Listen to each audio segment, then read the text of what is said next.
Hi everybody, thanks for joining me with part two. In this part, what I would like to do is give you a little bit more foundational knowledge about fair use and what that means to you as a future educator, and also highlight the 4 criteria of fair use. So kind of the check marks, yes or no, in terms of am I able to use this for a project or for whatever I'm doing in my classroom. So we'll get into those as well.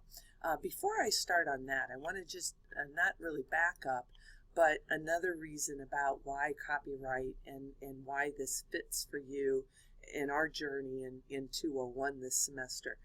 Hopefully this looks familiar to you, but it's the ISTE standards for teachers that we are following, and as we move in the course, I want you to reflect on, how are you developing your knowledge around these 5 standards related to technology use for teachers, okay?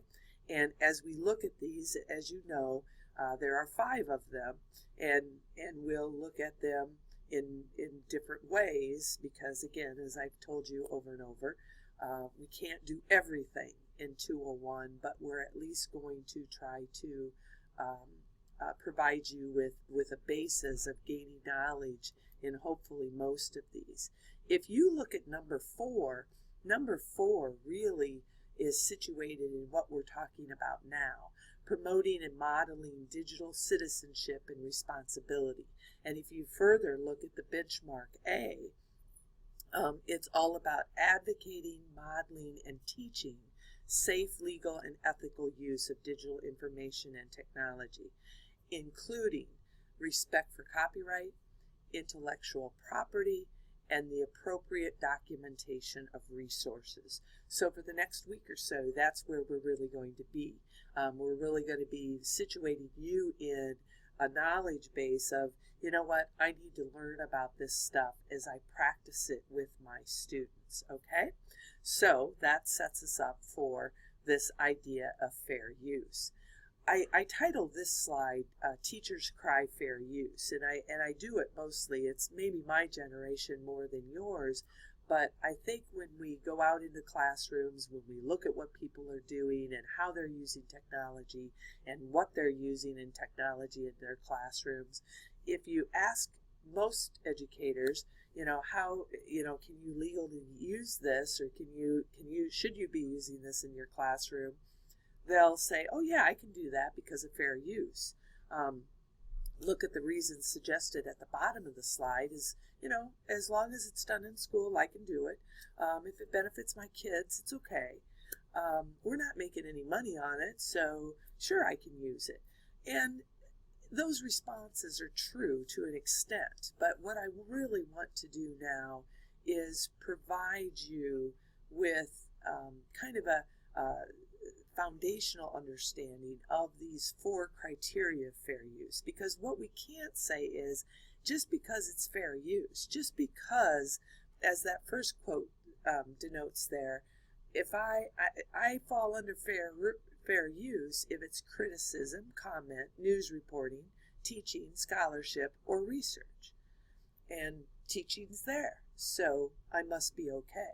Well, it's not quite, because I can't use it as an excuse, because what I really need to do is think it out and reason. I got to have a reason that I'm using these materials, and then I need to be comfortable that it meets, or at least it, recognizes the 4 criteria associated with the word fair use, okay? So that's kind of where we're going. So what I'd like to do here is go through each of these criteria, give a little bit of background. You're more than welcome to read more about the 4 criteria of fair use out on the internet on your own. In your article that you've read, it touches on it a little bit and kind of gives you some context around the fair use and how it might apply to the classroom. But again, I think you can go in and kind of think more about it, and we'll talk about it face-to-face next week in class. So the first criteria is one that I think for us is the easiest to meet. And that is, it talks about, in fair use, what's your purpose and character of using whatever you want to use, whether it's print, a picture, a video, music, whatever, okay? And for us, it usually is, well, it's educational. I'm going to use it with my students because in an educator or in an educational activity, assignment, or whatever, and that's usually true. And so as long as what we're doing and why we're using it is associated with bettering the educational value for our students, or even the students using it as well in a project or whatever, we're just fine, okay? So I think for the most part, that's a pretty easy one to match up with, okay? But keep that in your context. Criteria 1, I have to be using it for educational use and value. Number 2, this one, by contrast, I think is the hardest of the criteria to not meet, but to interpret, okay? It's a little bit loose in its interpretation, and so I'll try to do the best I can in this to kind of at least give you some guidance in thinking about it, but it is a little gray, okay? So what is meant by the criteria of nature of the copyrighted work? The best that I can tell you is the more creative of the item, the technology, the property that you want to use, the more that we would say it's a creative existence, then it is more, you can't use it, okay? So when we think about, I'll just use music as an example. If we are using a recording in a project, that was done by an artist, that was written by the person who wrote the song. Those were very creative outcomes of what they did. And so that one, again, music, for number 2, should at least give us a red flag, because it's not like we made the song, it's not like we wrote the song, recorded the song, those kinds of things. So it's just a little bit red flag.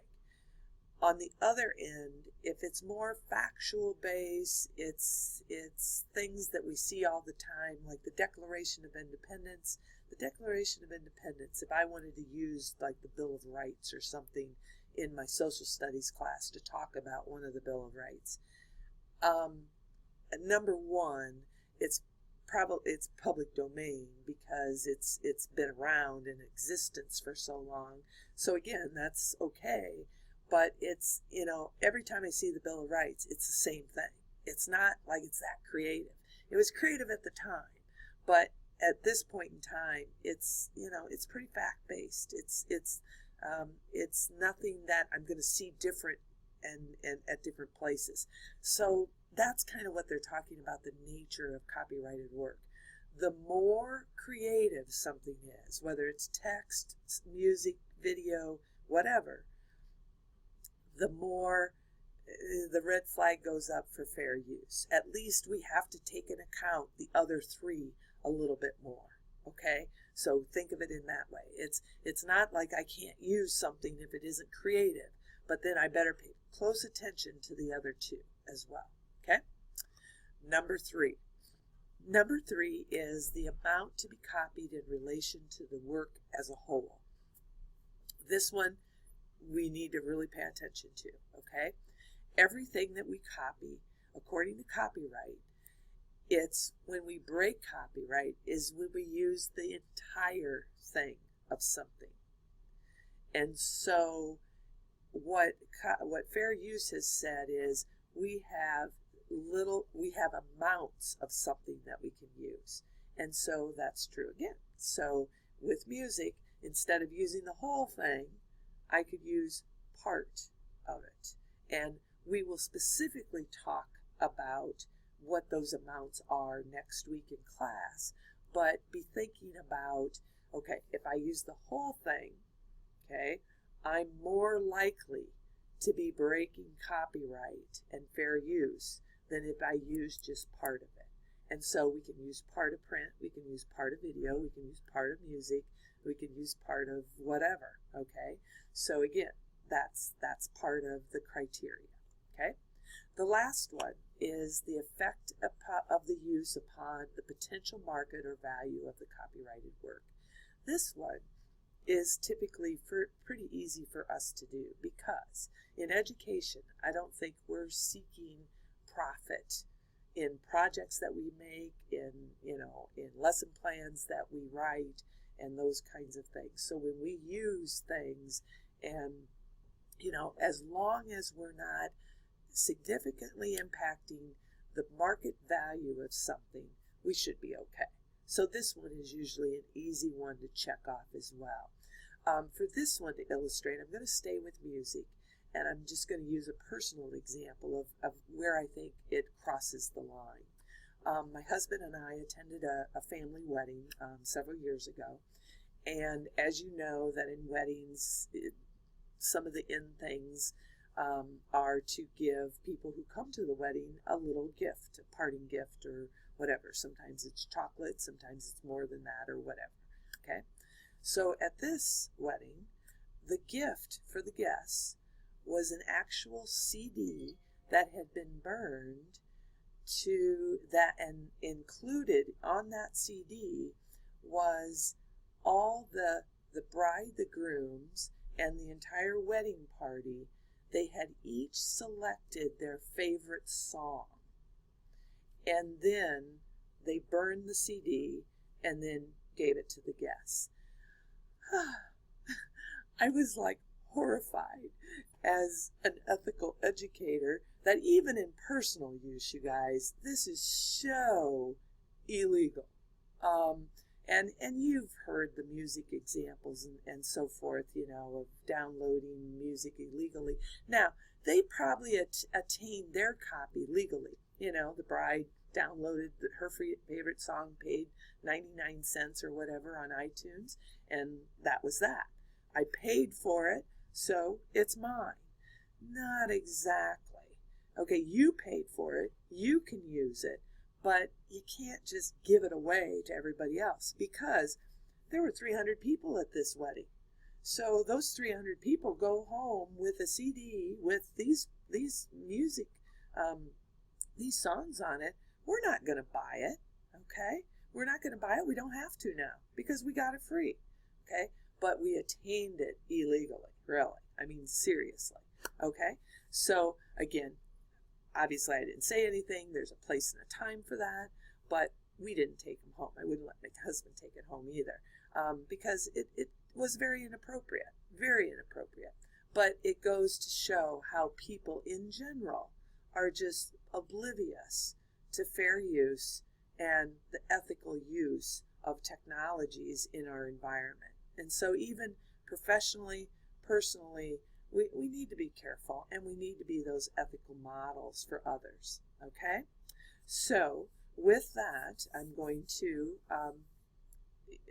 stop on kind of the context of fair use. I've given you a little bit of background now on those 4 criteria, and then you have one more part, and that will be part 3, and that will be a shorter video, much shorter video on an example that I would like you to analyze a little bit. Okay? So we'll see you in part 3.